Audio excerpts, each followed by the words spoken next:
Good evening, everyone, and welcome to tonight's Goldfields Library's Author Talk with Tony Birch. My name is Tammy and I'm the Programs and Events Coordinator for Goldfields Libraries. I'd like to acknowledge that I'm speaking to you from Dja Dja Wurrung land here in central Victoria. I recognise their living culture and ongoing connection to country and pay my respects to their elders past and present. We're really excited to have Tony with us tonight, along with a very special in conversation partner in Professor Larissa Behrendt. Just to introduce you briefly to Tony, Tony Birch is the author of 3 novels, including The White Girl, winner of the 2020 New South Wales Premier's Award for Indigenous Writing and shortlisted for the Miles-Franklin Literary Prize. Also, Ghost River, winner of the 2016 Victorian Premier's Literary Award for Indigenous Writing, and Blood, shortlisted for the Miles-Franklin Award in 2012. In 2017, he was awarded the Patrick White Literary Award.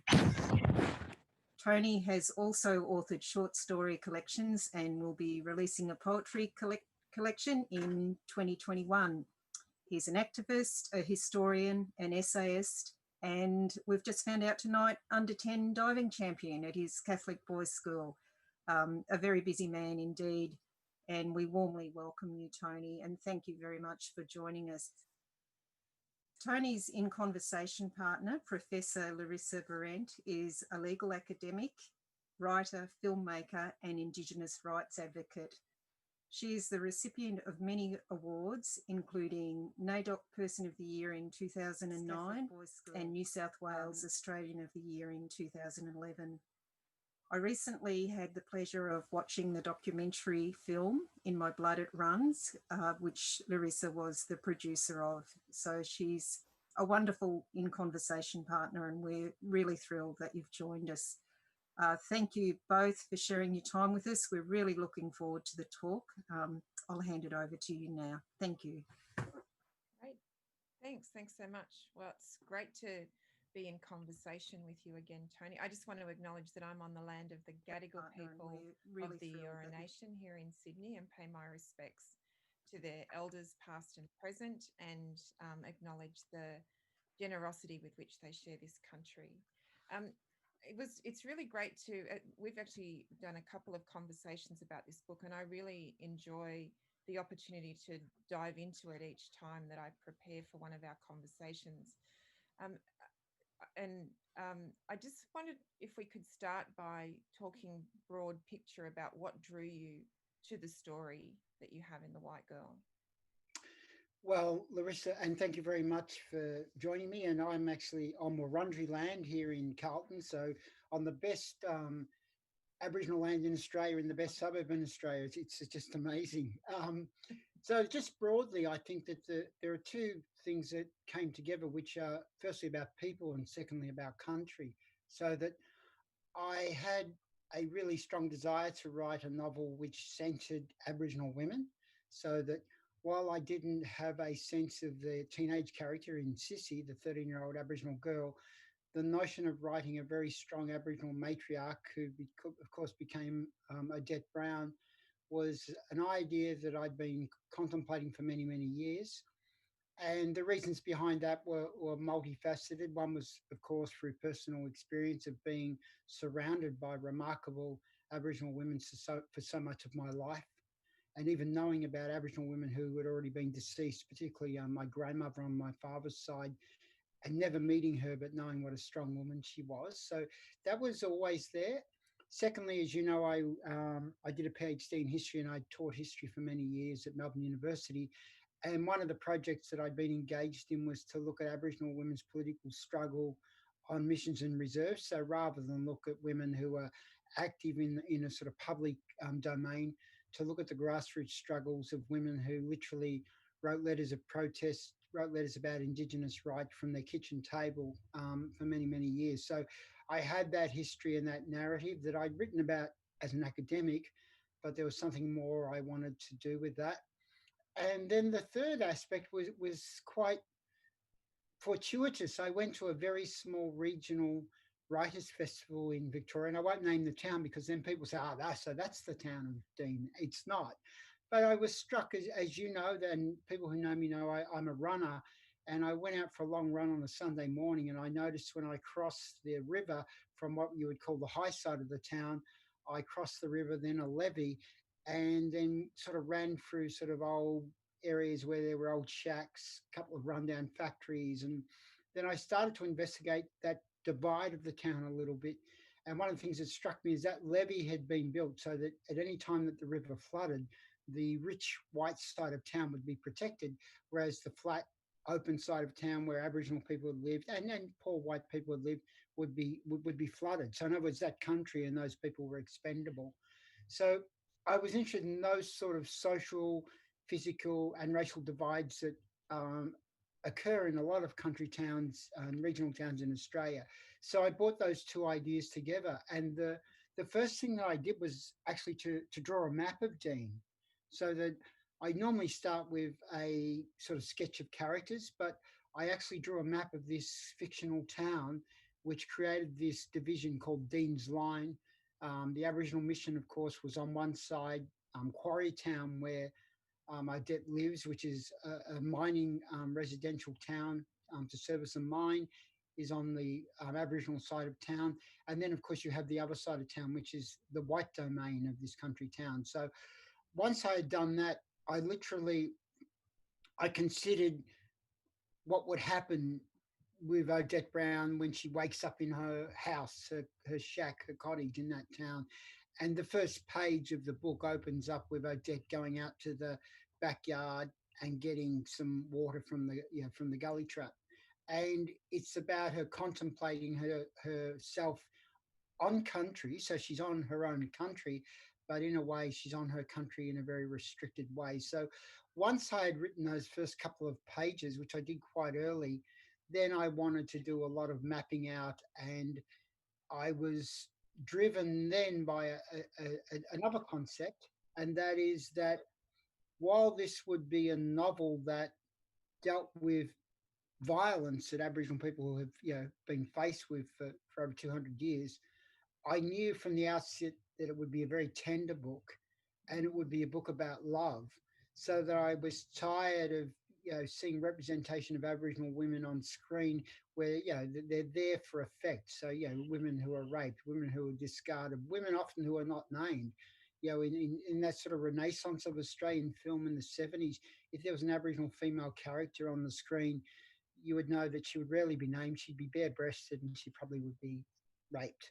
So I wanted to do something which just showed Aboriginal women, and of course the relationship to Sissy, as being a very loving relationship. So at the heart of it was a wonderful intimacy between the granddaughter and grandmother, and I was driven to achieve that right from the outset of the book.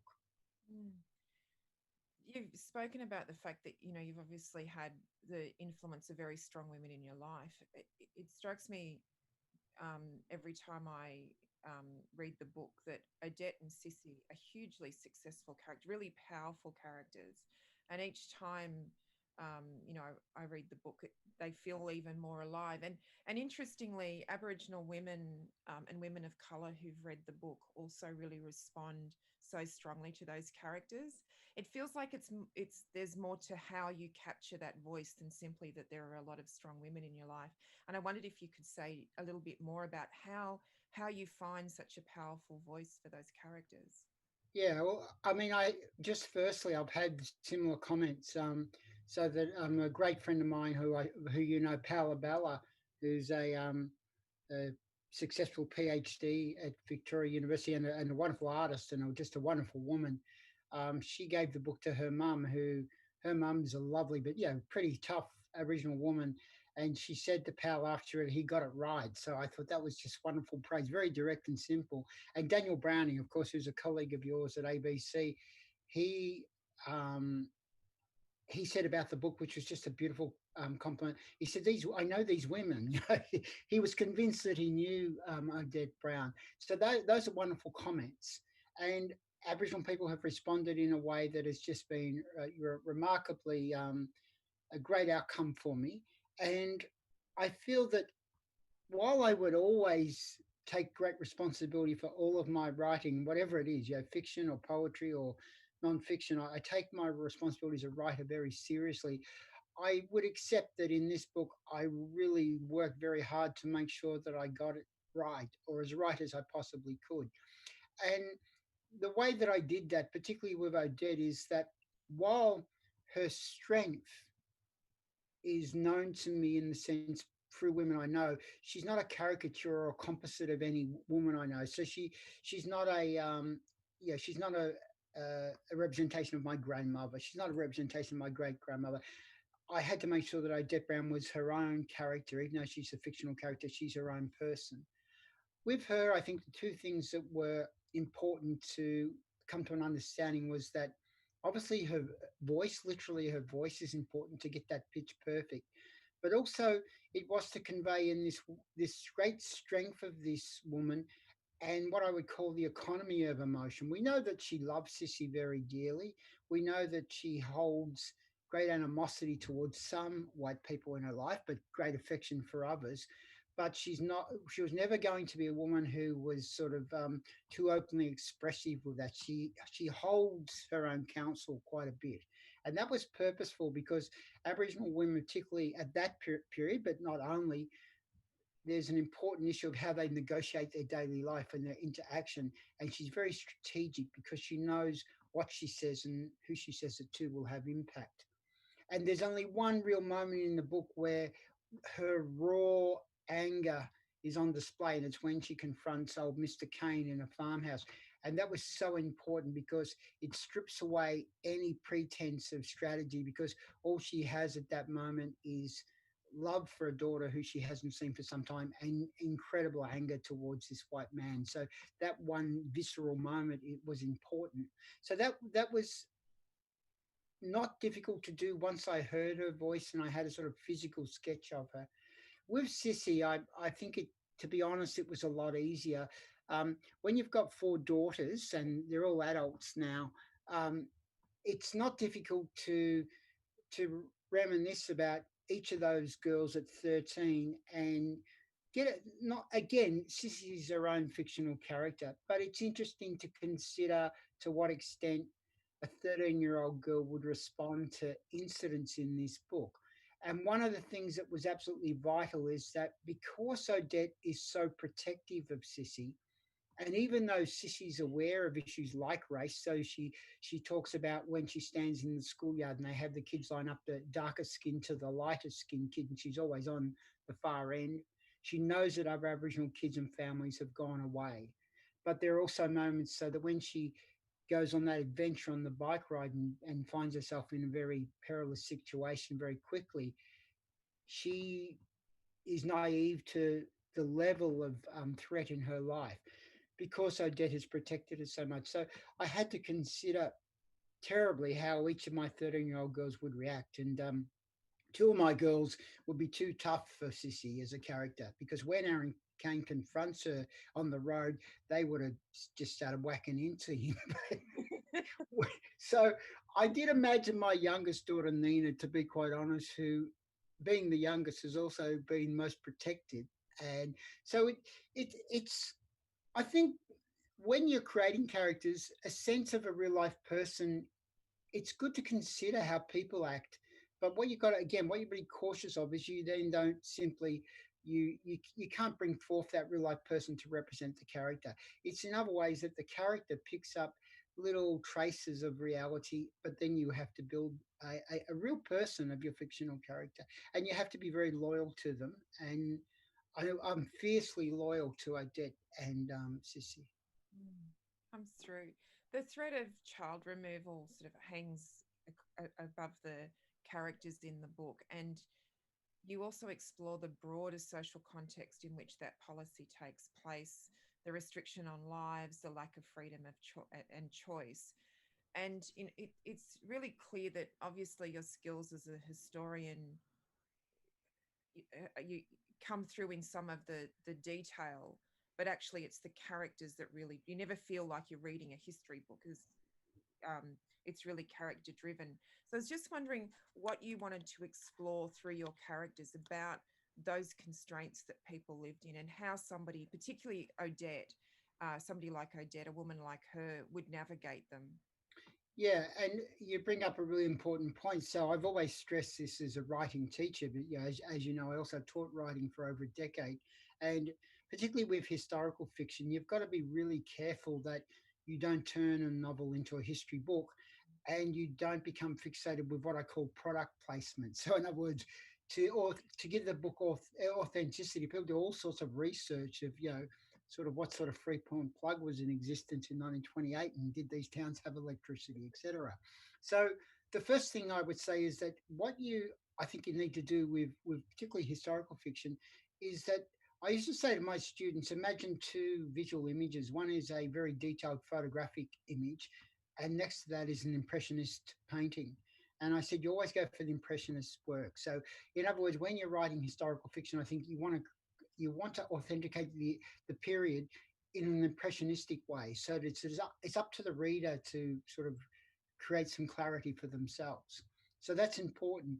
Secondly, that this novel offers up a particular challenge to me as a writer and an invitation to readers to say, one of the things that you would know, and I know centrally about all of the legislation around child removal and what we might call identity legislation, which does also come into play in the novel, and in regard to Jack Haynes getting an exemption certificate, is that all of these acts of legislation are incredibly contradictory.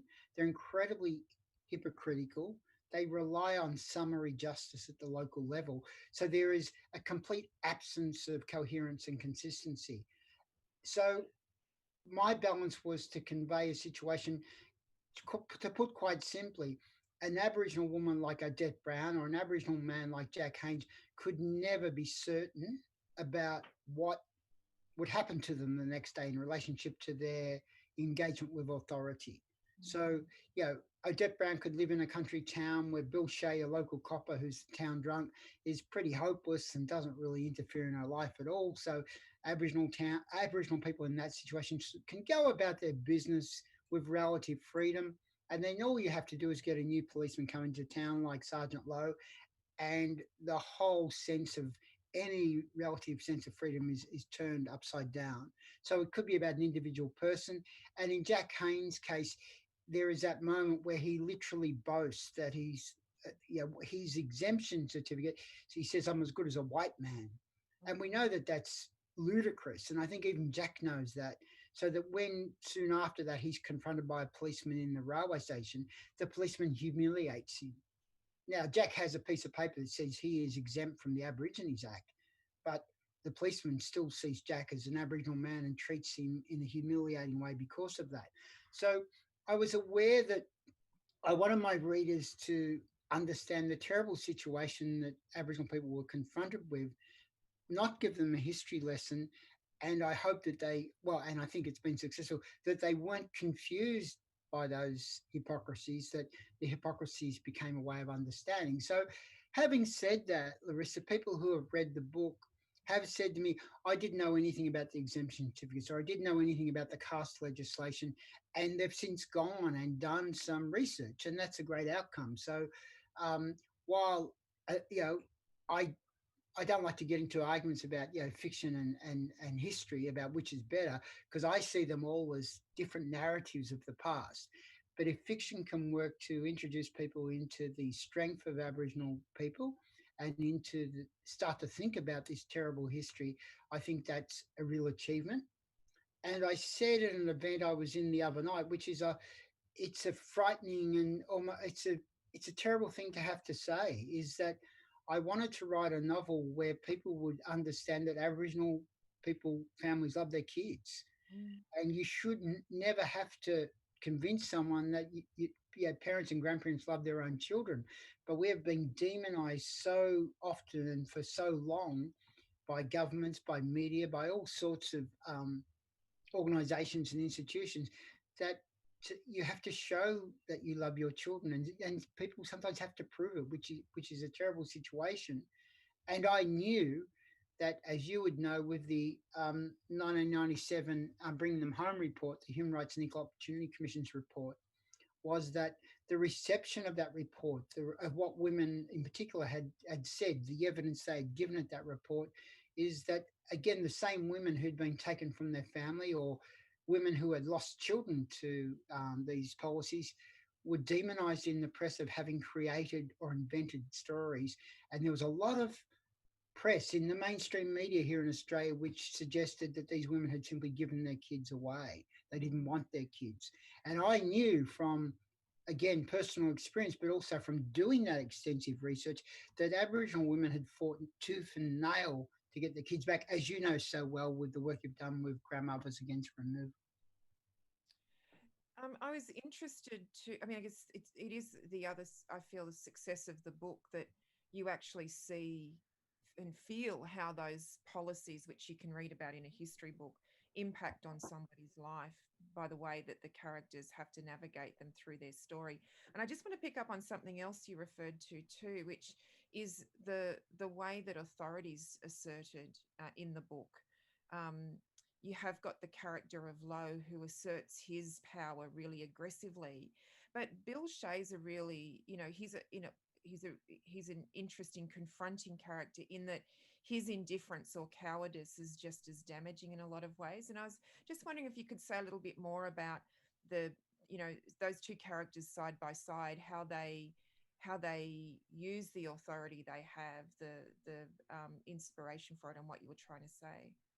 Well, they're sort of, you know, I think they're two halves of a whole in some ways. And Bill Shay, as I said earlier, you know, I have joked that, you know, he's the town drunk, so no one can arrest him. Yeah, he's both the policeman and the town drunk. Bill Shay, I think, is one of those characters, because I knew this, again, by talking to people and some of the research I'd done. The issue with Bill is that he had grown up with Odette. He's about the same age. They were childhood, well, friends to a certain degree. And it's an example of country towns in Australia, particularly in the 20th century, where Aboriginal kids and white kids sometimes were good friends or schoolyard friends or played together. And then they reach an age, which is usually at adolescence or puberty, where they go their separate way. And I think there is even at a subliminal level, that notion of once they reach puberty, the very thought of a Aboriginal woman in particular, or a girl and a white boy having a loving relationship or even intimate relationship, is really what people fear. And this links in with the whole issue of sort of the terrible caste legislation, this shocking demonization of what's called miscegenation.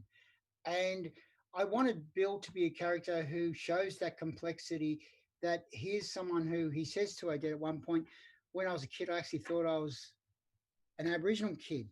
And she said, sometimes so did I, because they were so friendly. And their friendship is broken when his mother sees them wrestling in their front yard one day after school. And that is a horror for her to see, again, that physicality between a coming teenage boy and girl. The real issue with Bill is that he then becomes a town policeman. So he's either actively involved or stands by and allows women to lose their children, and they would be women that he had known from his childhood. And he's an odd character, because in some ways, I'm still wondering if I was in some ways sympathetic to him, because he carries that shocking stain of violence on him, and it destroys him. I mean, it destroys him through alcohol, and in the end destroys him physically. And rather than consider am I sympathetic or not, it's to make, I think, a really valid point that for some people to partake, engage, or even to be benign witnesses to racism, it can have a really detrimental effect on them. And this is not to be sympathetic, this is just the reality. So psychologically, he's really damaged by the role he's been asked to do. And let's not forget that there is a important conversation between him and Odette in her kitchen, when she has the opportunity to relieve him of some of his guilt, but she doesn't. She really sort of puts him on the spot. She's not going to forgive him. She can't forgive him, so that she cannot allow herself to be too sympathetic to him. So I think he's quite complex in that way. Sergeant Lowe is a different sort of character. He is driven by what we might call the letter of the law. He's completely absent of emotion. He's completely absent of empathy, and he is determined to do whatever he wants to do, whatever controls he wants to have over Aboriginal people, whether they be adults or children, at any cost. He's not concerned about the emotional cost to those people. Now, I think it's worth dwelling on him for a moment. Only two people have picked up a negative about this book, and they are focused on Lowe. And the point of the two reviewers, who, strange coincidence, happened to be two middle-aged white men, felt that he was not multi-dimensional enough. He was basically a malevolent character. He was an evil character. And I did wonder, well, yeah, someone who's hell-bent on stealing children, maybe I should have created a sort of a home life for him where he goes home, does macrame of a night or something. I don't know, or knit scarves. I'm not sure. But what that really fails to understand is that throughout Australian history, throughout the history of racism against Aboriginal people and the removal of children, many men, and overwhelmingly men, be they welfare board officers or policemen, acted with incredible callousness towards Aboriginal people, with the knowledge of the terrible impact it was having. So that I said to you earlier that I'd done a lot of archival work here. And I have read letters of the literally heartbreaking pleas of women writing to welfare board officials or writing to police, pleading to have their children returned, talking about how the younger siblings of a child who'd been removed are just unable to cope with the loss of a sister or brother, and the impact of this on a family that literally, it impacts on future generations through this intergenerational trauma. And yet the welfare authorities or policemen write back with the most callous dismissiveness. They will say, we understand that this is difficult for you, but this is the law, and I am here to apply the law. So to me, Lowe represents the reality of one aspect of white culture in this period, so that I felt that he wasn't two-dimensional.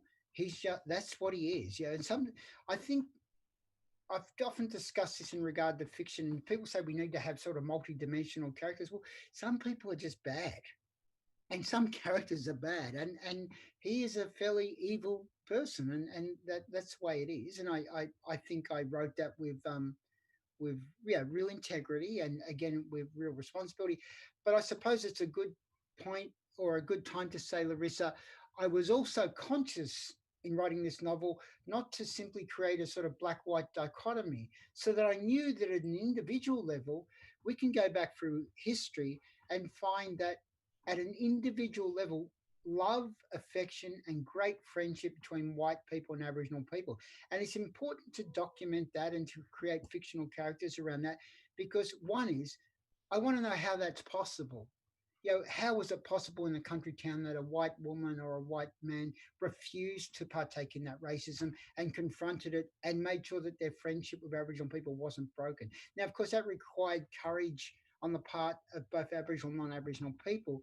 So a character like Henry Lamb, the guy who runs the junkyard, Dr. Nathan Singer, they are two non-Aboriginal men who, in Henry's case, he loves Odette, and he cannot contemplate why anyone would treat her badly. And in Dr. Singer's case, who treats Odette, he treats Odette with incredible dignity. I mean, about her her body, examining her, and she's surprised by that. But I also wanted to convey, I suppose, the potential of another way of seeing this history, because to not present those relationships of value, I'd be amiss, because I know that they existed, and I know that they still exist, of course. I think one of the things that makes the town hard to identify is the way in which you've captured the sense that violence sits right underneath the surface, because you feel that in a lot of towns where there's a really long, protracted, difficult, historic relationship between the Aboriginal community and the non-Indigenous community. That really comes through. The Kane family is really an example too of this, with the actions of the father leaving a legacy for the sons and for the town. And I was just wondering if you wanted to say a bit more about the Kane family, that idea that this historic violence sits just under the surface in our contemporary world. And it does feel like that's the bit that's also going to be, you know, the legacy of part of the story that we're seeing in The White Girl, as you know, as time goes on, that's something that's not necessarily circumvented here. I'm wondering if you could talk a little bit about that. Yeah, sure. And probably this goes to I mean, again, partly my interest in being a historian, partly that I'm fascinated by country. So that I think all my work, I never regard landscape, place, location as a backdrop. I think that all my novels in particular, place and country, are central characters, and they have an impact on the way people behave and the way people interact with each other. So I think there are several things to note in relationship to Dean. Firstly, with the Kane family, they are complete failures as farmers, so that we know that when Odette goes out to the farm, it's decrepit. Um, the farm is almost in ruin. It's not productive at all. It just reeks of sort of failure and violence.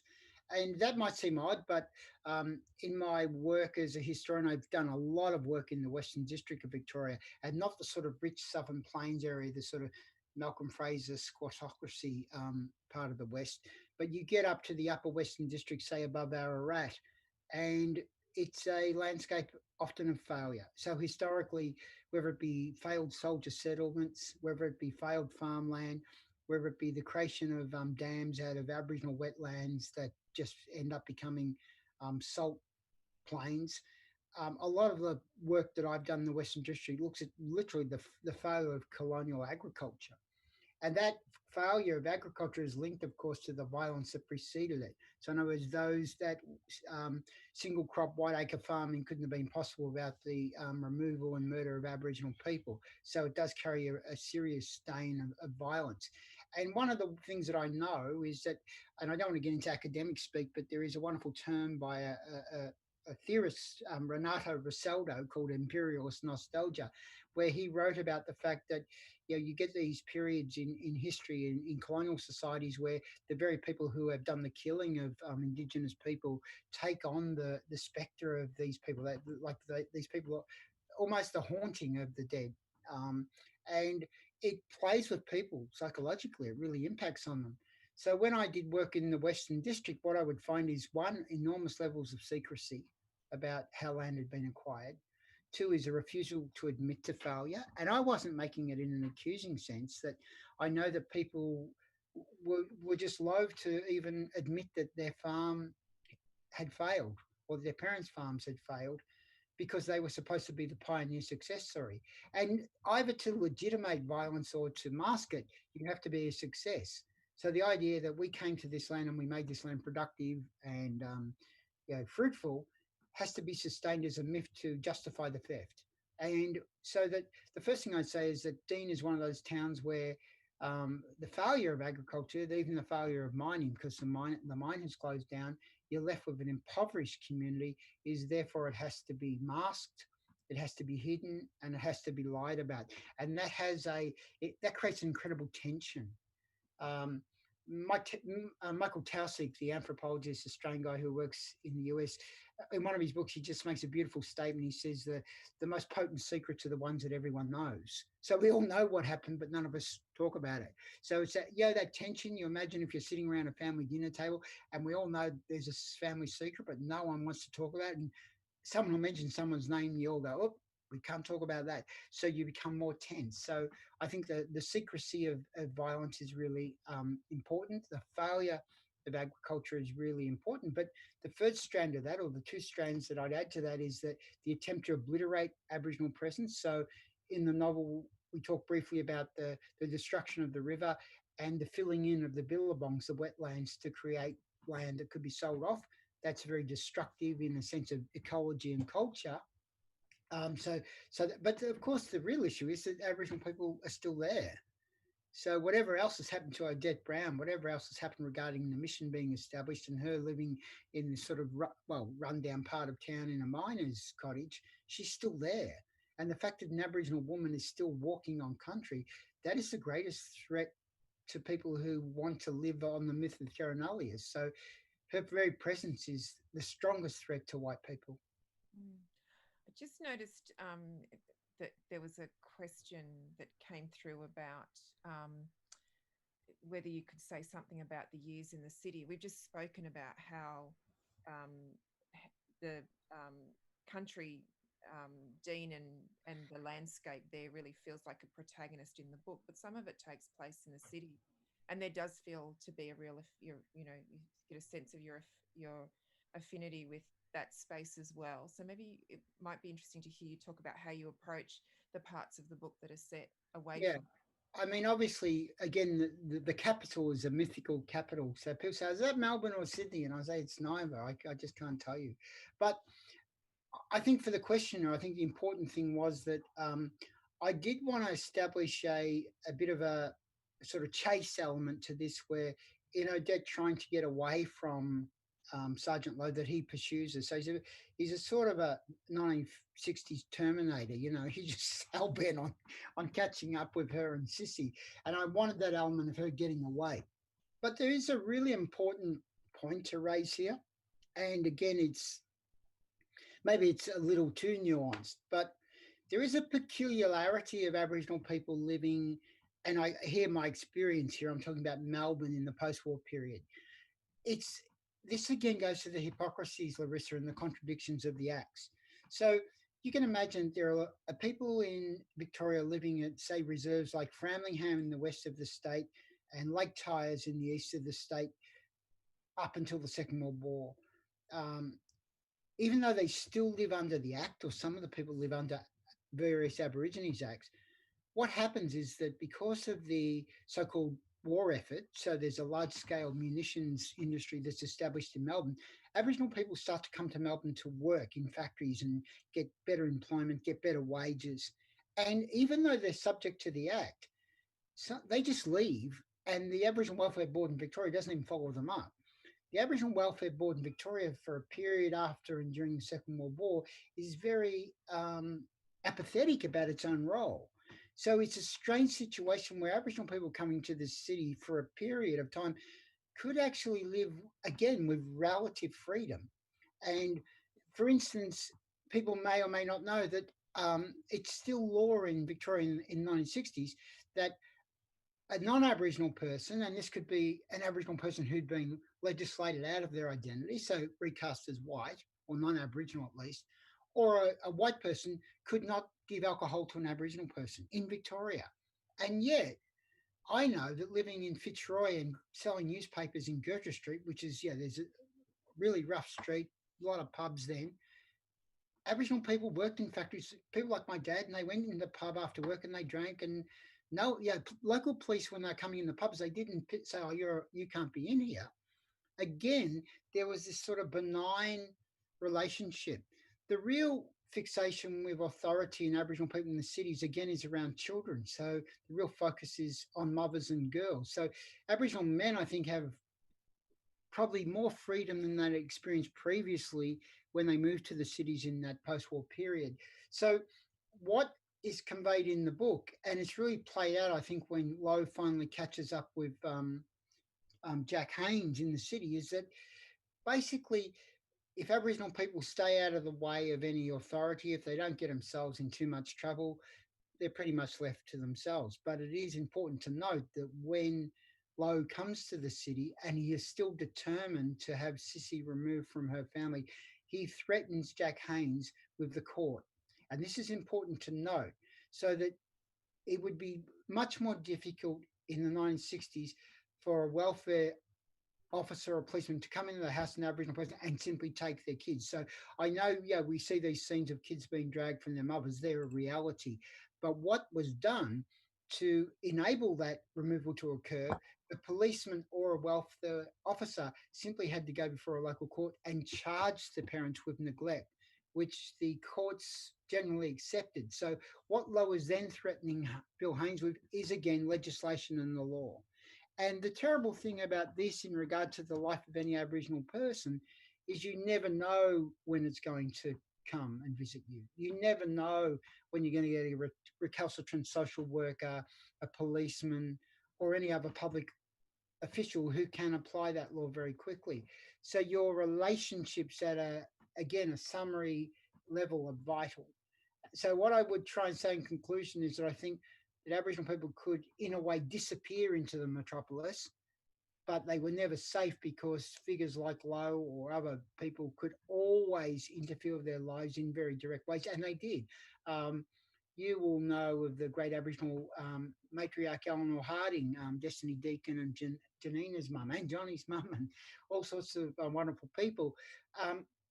Auntie Eleanor Harding, who I interviewed, she told me that if you lived in a boarding house in Fitzroy or a rooming house and you had your kids in one or two rooms, and the welfare board came to visit another Aboriginal mother, you would move out straight away because you didn't want to come under the surveillance of that person. Now, the shame of that is it meant that it stopped Aboriginal people sometimes congregating. And that's reflected, by the way, in the novel when Odette Brown goes to the cafeteria at the railway station and she notices that the only spare seat is at a table with an Aboriginal man where Jack Haynes is sitting. And she's very hesitant to sit at that table, not because she's ashamed of seeing another Aboriginal person. The very fact of two Aboriginal people being in proximity in public can bring both to the attention of authorities. So I'd say for Aboriginal people living in the city in the 60s, again, life is a daily active strategy and survival, which is you've got to be really streetwise and smart about how you're engaging with people. The novel, as we've kind of canvassed, looks at a myriad of injustices, of structural discrimination that Aboriginal people have faced and how powerless they've been to against these forces. But it also, as you said, it is one of the biggest themes of the book is love. And it's also a book that is hopeful and speaks to the changes we've seen over the last generation with Aboriginal people having more access to opportunities and really driving change within their communities. So I was just wondering, do you feel positive about where we're heading as a country, and are you an optimist? No, I've never been an optimist. I broke for Fitzroy Football Club for 37 years. No, I mean, if I could just sort of take a segue by talking about, as you know, my day job, which I finished recently, I was a professorial research fellow looking at climate justice for 5 years. And the question of optimism always comes up around climate change and the destruction of ecologies. And yeah, if I go and talk to students or give a public talk, people would often say, are you optimistic or pessimistic? And the thing I would say around climate applies to my writing generally, is that how I feel doesn't matter, in the sense of whether I felt optimistic or pessimistic is not as important to me as doing the work.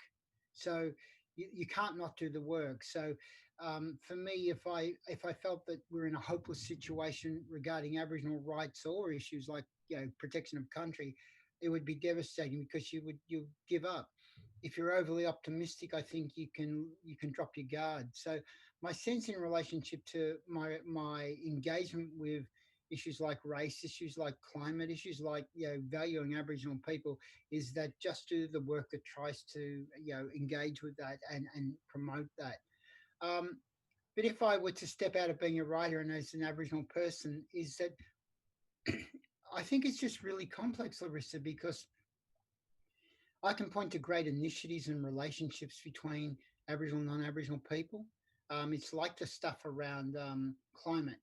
There are great initiatives at local levels and in regional places, and I don't know if this is happening in the Goldfields area, but I know great projects around the protection of ecologies and environment where Aboriginal and non-Aboriginal people are working really well together.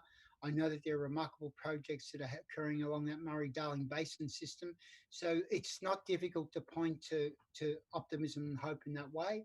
And in interpersonal relationships, I have great friendships with non-Aboriginal people. I have non-Aboriginal people in my family, and most of us do. Most of us. See, this is the issue that we sometimes get. I don't know an Aboriginal person that doesn't have white friends and doesn't have white friends and white relatives. And it's not. I don't think it's right to think, oh, they're exceptions to the rule.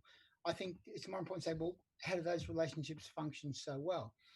What I think in relationship to all of these things, it's it's the frustration of a sort of a lack of a trickle up effect.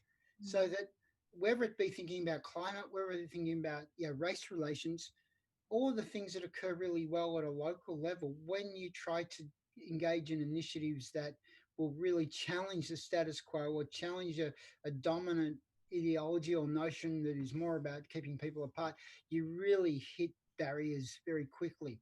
And one of my people I really admire, who's a First Nation scholar on Turtle Island, Dwayne Donald, um, he did a wonderful lecture that I watched once called "On What Terms Can We Speak?" And I used that as a sort of a half a title of one of my essays on climate.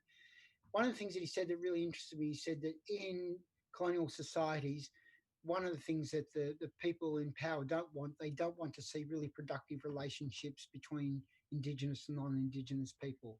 They want to maintain the status quo.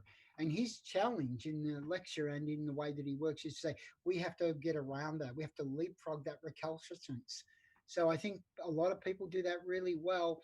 But when you try and, I suppose, grow that idea or grow those relationships, you can hit barriers very quickly, or that we understand change in really simplistic terms, and we know all the R words in Australia, recognition, reconciliation, referendum, etc., etc.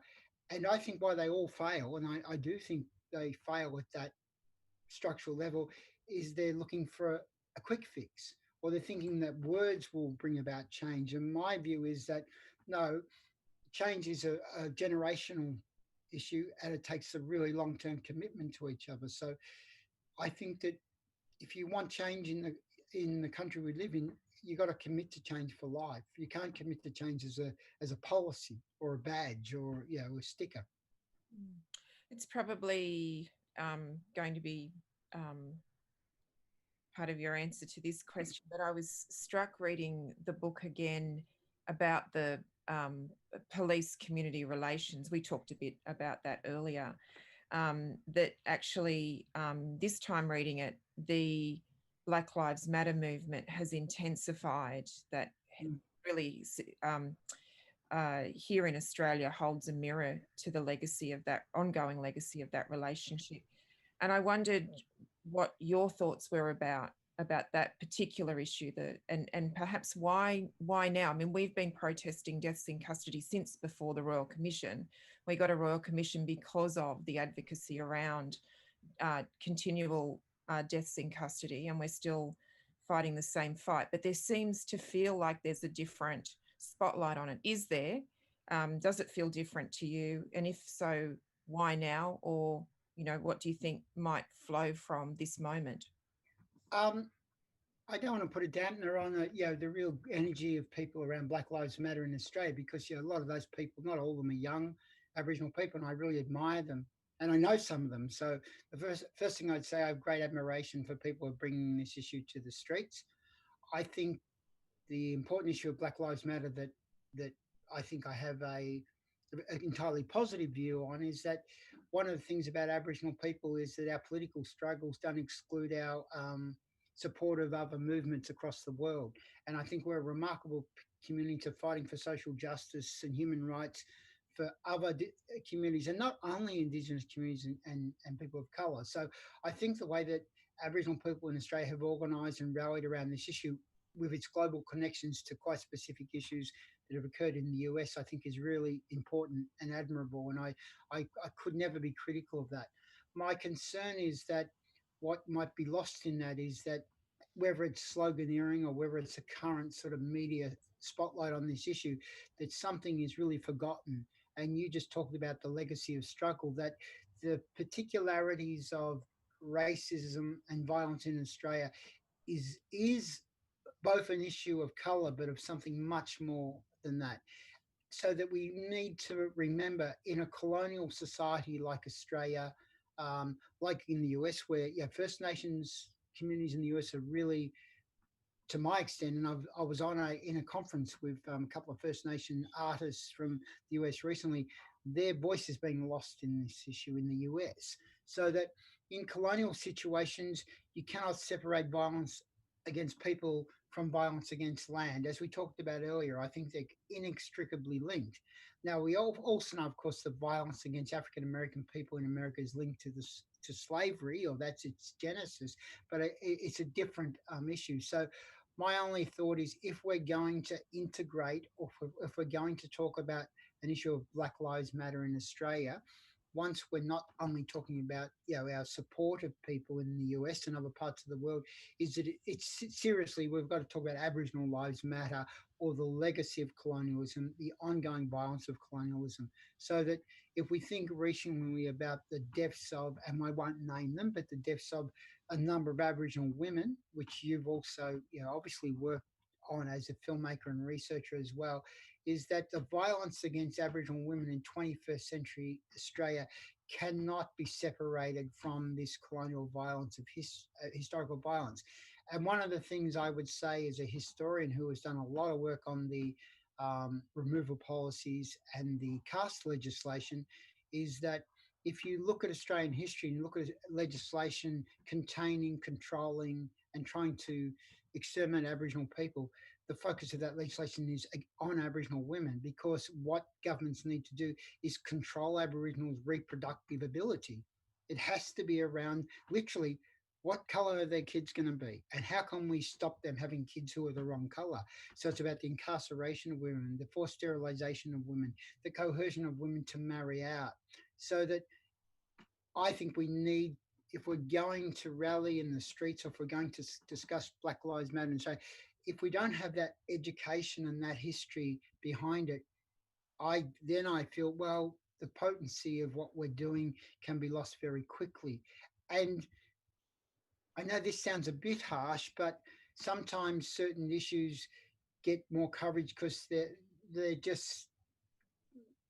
seem juicier. And I find that at a superficial level that worries me about, are all these people in the street really committed to Aboriginal rights? Are they seriously committed to Aboriginal rights, and are they going to be here for the long struggle? And we know that's not the case.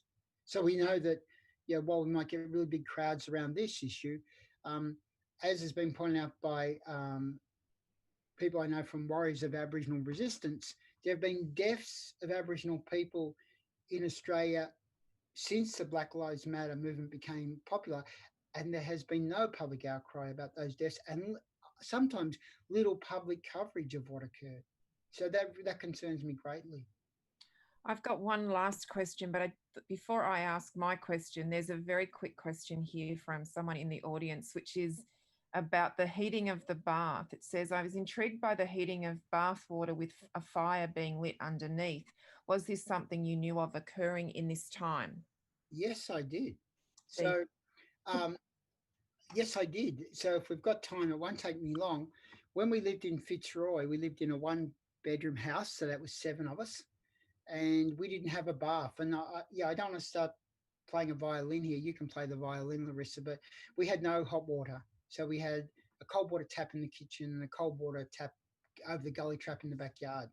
And we had one of those old style coppers in a lean-to laundry where you heated water under the copper. That was to do the washing. So we only ever had a cold water wash, or overnight my mum would boil a big kettle and we would have to stand in a tub in the kitchen, 5 kids, and get naked basically. So that's why I'm very big on personal privacy, because when you've got 5 kids in a room, you have to turn away from your sisters. You learn to respect people's personal space. So you would literally ladle water onto yourself. What happened to us is that people next door moved out, and my mother and grandmother had come up with this idea of stealing the bath. So they got a guy to come around and unplumb the bath, and then they took the corrugated fence panels out and they dragged this huge cast iron bath into our backyard with the idea that we would plumb it, but they didn't plumb it. So my dad and his mates just put it on some bricks, and so we used to have a bath in the backyard that was heated by firewood. And when you pulled the plug out of the bath, the water just ran across the yard and sort of flooded it. And so in other words, I would say that the bath in the Waikato, there was a proven technique that would work successfully. My final question tonight, I don't think there's anyone listening who, if they haven't already got the book and read it, won't go out and buy it to read it. But I guess the thing to really ask you is, what's next? What are you working on now? What can we expect next? Well, what I'm working on is I'm working, firstly, I've got 2 books coming out next year, which are both finished. So today I looked at the cover of my new poetry book done by a remarkable artist, Jenna Lee. I can't reveal the cover, but it's just stunning. So I have a poetry collection called Whisper Songs coming out in June with University of Queensland Press. And I have a new collection of short stories called Dark as Last Night. So there won't be too many happy endings in that book. Coming out, I think, in early August. So both of those will be out next year. And I tend to rotate, as people know, I do a novel, short story, novel, short story. I've been very lucky to have, it'll be my 5th collection of short stories published, which is not that common in Australia. As I said to you earlier, I've retired as an academic, and I'm finishing off a couple of projects that have been going on, including doing some final edits on the story collection. My next novel project will be a more of what I might call a crime novel. So I'm going to do a big novel set in the inner city of Melbourne in the 1960s, but I'm not going to start that, Larissa, until next year. All right. Well, I'll look forward to doing more Q&As with you next year when your short story and poetry collection come out. It's always so wonderful to be able to engage with you with a book I love so much, Tony. Well, Larissa, I thank you. It's been a great conversation, as all the conversations I've done with you are. For those listening, Larissa is a really great person. She's done remarkable work herself, but never wait for a bus with her, because the bus will come up. I want to thank the Goldfields Library people for inviting us tonight, and of course all the technical assistants. And for people in the audience, because we don't know who you are, we don't get to see you. When we're out of this lockdown, if I'm ever traveling up your way to the Writers' Festival or anything else, please come up and say hello, because as I said before we started tonight, I like to be in the room with my audience. I love that personal interaction. So if we ever get a chance to meet up, please do that. But I want to thank everyone very much. I've really enjoyed it. So thank you. I'd like to say a very warm thank you to both Tony and Larissa for a wonderful talk tonight. I read the book last week, just hold it up. You can borrow that from Goldfields Libraries, or you can go and buy it. It's a really great read, and having Tony put it in context for us and talk a little bit about the background, I found really wonderful. It was my question about the bath, Tony, so I was very satisfied with your answer.